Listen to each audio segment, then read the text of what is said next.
That's why in 1981 we brought in the Charter of Rights and Freedoms, which wasn't passed by the Prime Minister. It was passed by 9 provinces and the Prime Minister. It's a national document that applies to everyone here today and everyone all over Canada.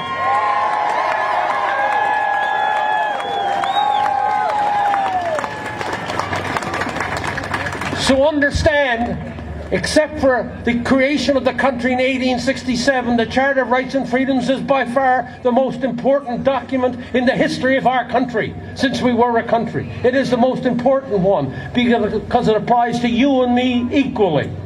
Yes. Every individual on this planet is unique. Like every snowflake is unique, every individual is unique.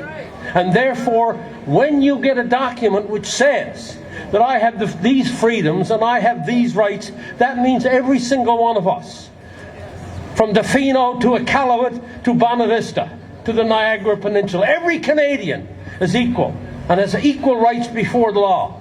Section 2 of the Charter of Rights and Freedoms, what does it say? It says you have freedom of expression, you have freedom of conscience, you have freedom of religion, you have freedom of expression, and you have freedom of the press. What else does it say? It says you have freedom to associate. You have freedom to assemble.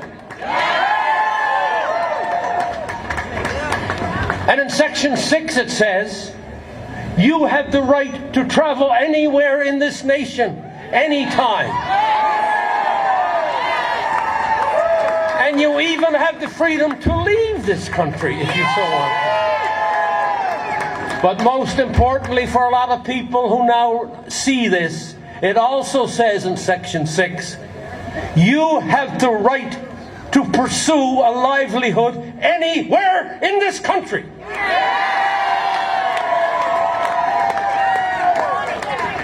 You have the right to pursue a livelihood anywhere in this country, and they are taking jobs away, inside the government and outside the government, and threatening others of their jobs.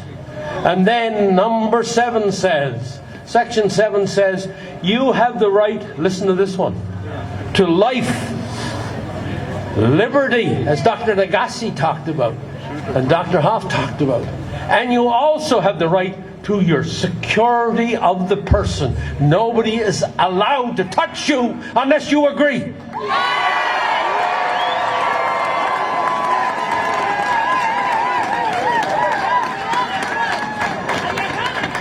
And then Section 15 says, to top it all off, we weren't satisfied with those 3. We topped it off by saying every person in Canada is equal before the law. You're just as equal as Justin Trudeau. You're just as equal as John Horgan. You're just as equal as Adrian Dix. And by damn, you're really just as equal as Bonnie Henry.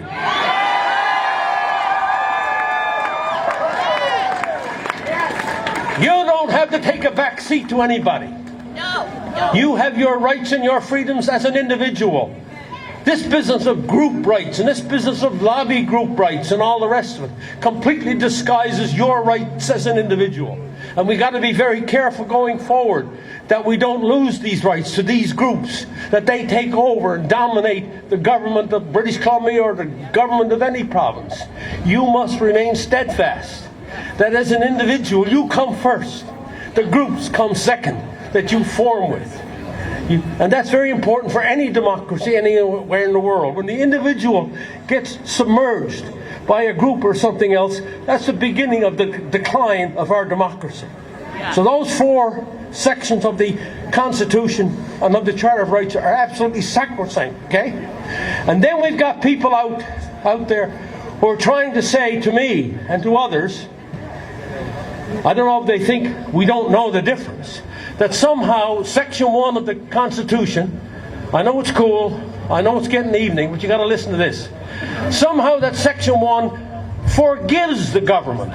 And that they can go ahead and override those other 4 sections I just mentioned. I got news for them. There are 4 tests that had to be met. Well, first of all, that Section 1 doesn't even apply to our circumstance. Because when we wrote that section, The whole idea was this, that the only way you could override these sacrosanct rights and freedoms of individuals, which, if there was a dire situation in the country, like war or insurrection, a virus from which 99% recover, is no war and no insurrection.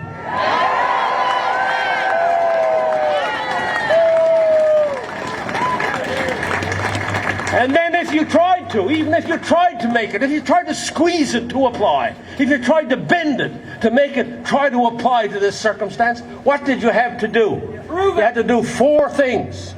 You had to do 4 things. Number 1, justify? No, that wasn't heavy enough. Demonstrably justify what you're doing. Demonstrably justify what you're doing, okay? Okay, is that all? No. You have to demonstrably justify that by law.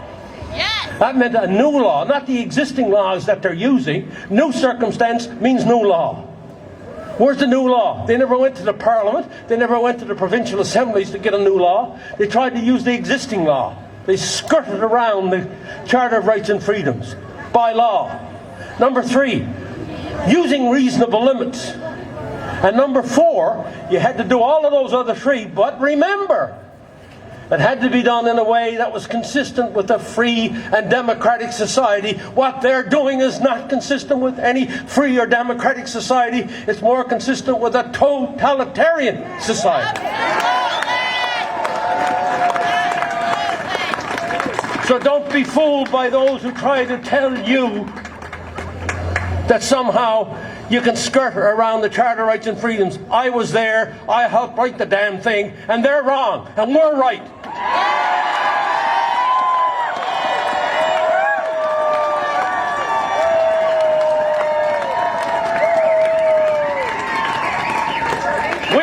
We didn't wait from 1867 to 1981 to now 2021 to see all of our rights suddenly wiped out for callous and powerful reasons by those who forget from whence they came.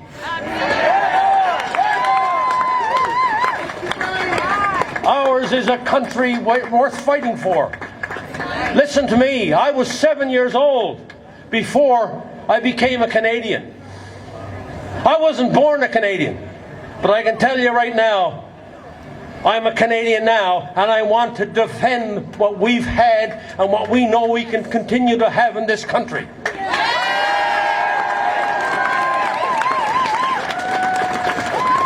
And you and me are not going to take a back seat to all those who are trying to somehow excuse what happened. We're not going to take a back seat to these people. We're going to stand next, beside them or above them and tell them that we want a prosperous, secure and free Canada for the future, for our children and from our grandchildren, and you have no right to try to steal that away from us.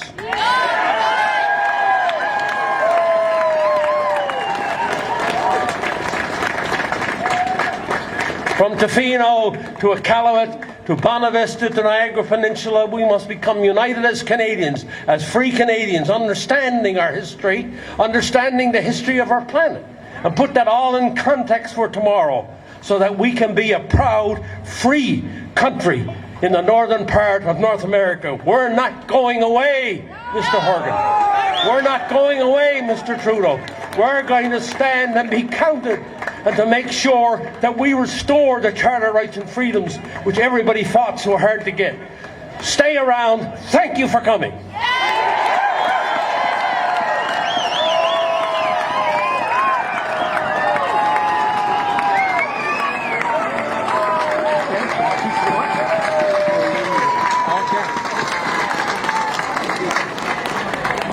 We have a special gift to give the Honourable Brian Peckford. This man here, Mark from Courtney, has a piece of the Berlin Wall. Oh! When did you take that? I stood on the Berlin Wall November 9th, 1989, and I took 1,000 pieces.